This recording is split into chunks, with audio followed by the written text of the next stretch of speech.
It's 1776. America, a brand new country, is fighting hard to be free from Great Britain. Battles are happening all over, on land and at sea. Nobody knows who will win. During this tough time, a big river, the Hudson, will be super important. The Hudson River, flowing from the Adirondack Mountains to New York Harbor, wasn't just a river. It was really important, like a main road that went right through the middle of the colonies. If you controlled the Hudson, you controlled everything that moved on it, like supplies and messages. Both sides knew this, and the fight for the river would be tough. The British really wanted the Hudson River. If they controlled it, they could separate New England from the southern colonies. Their plan was simple: control the river, stop supplies from reaching the American army in the north, and win the war quickly. The Americans, led by General George Washington, knew this was a big problem. They needed a way to stop the British ships. Forts and cannons were good, but not good enough. They needed something bigger, something that could actually stop the ships from sailing up the river. This is when they came up with a clever idea: the Hudson River Chain. The idea was easy. Make a huge chain, stretch it across the narrowest part of the river, and attach it to both sides. This would stop the British ships.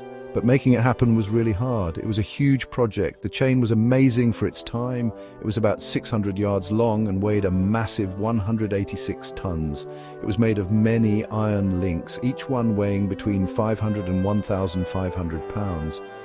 These links were made in local workshops, showing how clever and determined the Americans were. A clever man named Colonel Tadeusz Kosciuszko, a Polish engineer who helped the Americans to design the chain. He chose West Point for the chain, a good spot overlooking a bend in the river. Captain Thomas Mackin, a local sailor and shipbuilder, was in charge of the chain every day. He and his crew had to raise and lower the chain. It was dangerous work, and they had to be brave.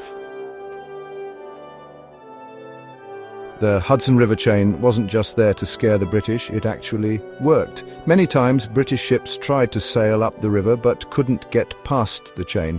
Because of the chain, the British had to change their plans. This gave the American army more time. In 1778, a British leader named General Sir Henry Clinton tried to sail up the river to join other British soldiers. The chain stopped him, and this helped the Americans win a big battle at Saratoga. This victory was a turning point in the war. The Hudson River Chain wasn't used after the war, but people still remember it. It shows how clever, strong, and determined the Americans were during the fight for freedom. It reminds us of their clever ideas and how they never gave up. The chain also helped create new technology and brought the country together. The places that made the chain became important, and the people who built it became heroes.